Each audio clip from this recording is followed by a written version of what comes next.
ഞാൻ ഇന്ന് വന്നിരിക്കുന്നത് യങ്സ്റ്റേഴ്സിൻ്റെ ഇടയിൽ അധികം പരിചയമില്ലാത്ത ഒരു തനി നാടൻ ഡിഷുമായിട്ടാണ്.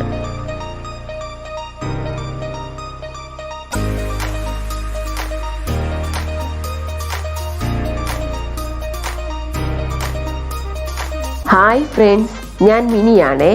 പല്ലവി ഈറ്റ്സിലേക്ക് സ്വാഗതം. ഇന്നത്തെ ഡിഷാണ് കൂനിപ്പൊടി തോരൻ അല്ലെങ്കിൽ കൊഞ്ചുപൊടി തോരൻ. ട്രിവാൻഡ്രത്ത് ഇത് കൂനിപ്പൊടി എന്നാണ് പറയുന്നത്. ചില സ്ഥലങ്ങളിൽ ഇതിനെ കൊഞ്ചുപൊടി എന്നും പറയുന്നുണ്ട്. ആദ്യം നമുക്ക് ഇതിനാവശ്യമുള്ള സാധനങ്ങൾ എന്തൊക്കെയാണെന്ന് നോക്കാം. ആദ്യം വേണ്ടത് കൂനിപ്പൊടി തന്നെയാണ്. ഇത് ഒരു ബൗളുണ്ട്, ചെറിയൊരു ബൗളിന് ഒരു ബൗളാണ്. ഇത് പ്രത്യേകിച്ച് ഒരു കാര്യം പറയുന്നത്, ഇത് ക്ലീൻ ചെയ്യുന്നത് കുറച്ച് പ്രയാസമാണ്. നമുക്ക് നന്നായിട്ട് 4-5 വെള്ളത്തിൽ ഇത് കഴുകിയെടുക്കണം. മണ്ണ് ചിലതിൽ കാണും, അപ്പം അത് ശ്രദ്ധിച്ച് ക്ലീൻ ചെയ്തെടുക്കണം. അടുത്ത് നമുക്കൊരു 1/4 കപ്പ് തേങ്ങ വേണം. അത് കഴിഞ്ഞ് ഒരു 15-20 ചെറിയ ഉള്ളി, അത് അരക്കിണ്ട നമ്മൾ ജസ്റ്റ് ഒന്ന് ചതച്ചെടുത്താൽ മതി. അത് കഴിഞ്ഞ് കുറച്ച് വെളിച്ചെണ്ണ വേണം, കറി ലീവ്സ് വേണം. ഇനി അടുത്ത് നമുക്ക് പൊടികൾ എന്തൊക്കെയാണെന്ന് നോക്കാം. ഉപ്പ്, പിന്നെ അടുത്ത് മഞ്ഞപ്പൊടി, കടുക്, മുളക് പൊടി, ഉഴുന്നുപരിപ്പ്, ജീരകം, പിന്നെ വറ്റൽമുളക്. ഇത് ഞാൻ കഷ്ണങ്ങളാക്കി വെച്ചിരിക്കുകയാണ്. ഇത്രയുമാണ് നമുക്ക് ആവശ്യമുള്ള സാധനങ്ങൾ. ആദ്യം നമുക്ക് അതിൻ്റെ കൂട്ട് റെഡിയാക്കാം. അതിന് ജാറിലേക്ക് നമുക്ക് തേങ്ങ, കുറച്ച് കറി ലീവ്സ്, 1/2 സ്പൂൺ മഞ്ഞൾപ്പൊടി, 1/4 സ്പൂൺ മുളക് പൊടി, 1/2 സ്പൂൺ ജീരകം, ഇതെല്ലാം കൂടെ ഇട്ട് ജസ്റ്റ് ഒന്ന് ചതച്ചെടുക്കാം. ഏതാണ്ട് ഇതുപോലെയാണ് ഒന്ന് ചതച്ചെടുക്കേണ്ടത്. അടുത്ത് നമുക്ക് ഇതെങ്ങനെ ഉണ്ടാക്കാമെന്ന് നോക്കാം. ആദ്യം അടുപ്പ് കത്തിച്ച് കുക്ക് ചെയ്യാനുള്ള പാത്രം വയ്ക്കാം. അതൊന്ന് ചൂടാവട്ടെ. ചൂടായ ശേഷം അതിലേക്ക് 2 സ്പൂൺ വെളിച്ചെണ്ണ ഒഴിക്കാം. ഇനി എണ്ണ ചൂടായിട്ട് നമുക്ക് ചതച്ച് വെച്ചിരിക്കുന്ന ഉള്ളി, ചെറിയ ഉള്ളി, അതിട്ട് കുറച്ച് കറി ലീവ്സും കൂടെ ഇട്ട് നമുക്ക് അതിനെ ഒന്ന് ചെറുതായിട്ടൊന്ന് വഴറ്റാം. ഉള്ളി ചെറുതായിട്ട് വഴറ്റിയാൽ മതി, ബ്രൗൺ കളർ ആവണ്ട. അങ്ങനെ ചെറുതായിട്ട് വഴറ്റിയ ശേഷം ഇതിലേക്ക് കഴുകി വെച്ചിരിക്കുന്ന കൂനിപ്പൊടി അത് ഇതിലോട്ടിട്ട് നന്നായിട്ടൊന്ന് മിക്സ് ചെയ്യാം ആദ്യം. എന്നിട്ട് നമുക്ക് ഇതിൽ 1 ടീസ്പൂൺ, ഞാൻ 1 ടീസ്പൂണാണ്, നിങ്ങൾക്ക് ആവശ്യമുള്ള ഉപ്പ് ഇടുക.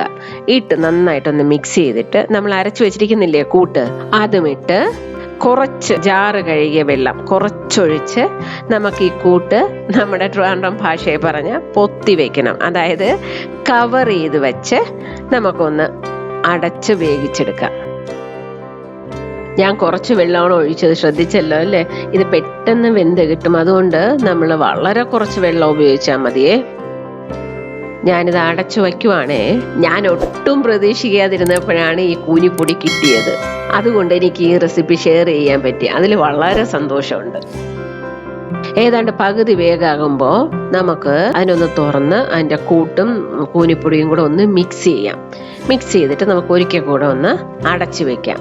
2-3 മിനിറ്റും കൂടെ കഴിയുമ്പോഴത്തേക്ക് നമുക്കൊന്ന് അടപ്പ് എടുത്ത് നോക്കാം. നമ്മുടെ കറി കറക്റ്റായിട്ട് കുക്കായിട്ടുണ്ട്. ഇതിന് വളരെ കുറച്ച് സമയം മതി. ക്ലീൻ ചെയ്യുന്ന പ്രയാസം മാത്രമേ ഉള്ളൂ. ഞാനൊന്ന് ഉപ്പ് നോക്കി, കറക്റ്റാണ്, എനിക്ക് ഉപ്പ് കറക്റ്റാണ്. ഇനി നിങ്ങൾ ഉണ്ടാക്കുമ്പോൾ ശ്രദ്ധിക്കുക. ഞാൻ ഒരു കാര്യം പറയട്ടെ, നമുക്ക് കൂനിപ്പൊടി കിട്ടിയില്ലെങ്കിൽ കൊഞ്ച് വെച്ചും ഇതുപോലെ തന്നെ തോരൻ ഉണ്ടാക്കാം. ഇനി അടുത്ത് നമുക്ക് ഇതിനെ ഒന്ന് കടുവറക്കണം.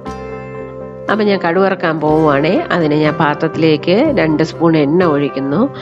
അതിൽ 1/2 ടീസ്പൂൺ കടുകിട്ട് അതൊന്ന് പൊട്ടട്ടെ. പൊട്ടിയതിന് ശേഷം അതിലേക്ക് 1 ടീസ്പൂൺ ഉഴുന്നുപരിപ്പ് അതും ഇട്ട് അതൊന്ന് ചെറിയൊരു ബ്രൗണിഷ് കളറിൽ ആകണം. അതിനുശേഷം കട്ട് ചെയ്ത് വച്ചിരിക്കുന്ന വറ്റൽ മുളകും ഇട്ട് കുറച്ച് കറി ലീവ്സും കൂടെ ഇട്ട് നമുക്ക് ഗ്യാസ് ഓഫ് ചെയ്ത് ഇത് വാങ്ങി വെക്കാം.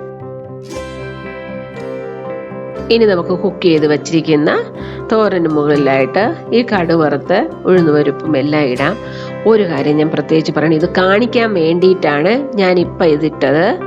നിങ്ങൾ സെർവ് ചെയ്യുന്നതിന് തൊട്ട് മുന്നേ മാത്രമേ ഗാർണിഷ് ചെയ്ത് ഇടാവൂ. എന്നാലേ ആ ഉഴുന്നുപരിപ്പിൻ്റെ ക്രിസ്പിനെസ്സും എല്ലാം കൂടെ ആ കറിക്ക് ഒരു പ്രത്യേക സ്വാദ് കൊടുക്കും. അങ്ങനെ നമ്മൾ വളരെ പെട്ടെന്ന് തന്നെ കൂനിപ്പൊടി തോരൻ ഉണ്ടാക്കി കഴിഞ്ഞു. ഇത് വളരെ പെട്ടെന്ന് ഉണ്ടാക്കാൻ പറ്റുന്ന നല്ലൊരു സൂപ്പർ ടേസ്റ്റി ഡിഷാണ്. നിങ്ങളിത് തീർച്ചയായിട്ടും ട്രൈ ചെയ്യണം. ഈ വീഡിയോ ഇഷ്ടപ്പെട്ടാൽ ഒന്ന് ലൈക്ക് ചെയ്തേക്കണേ. പിന്നെ വേറൊരു കാര്യം, ഇതുവരെ എൻ്റെ ചാനൽ സബ്സ്ക്രൈബ് ചെയ്യാത്തവർ പ്ലീസ് ഒന്ന് സബ്സ്ക്രൈബ് ചെയ്തേക്കണേ. താങ്ക്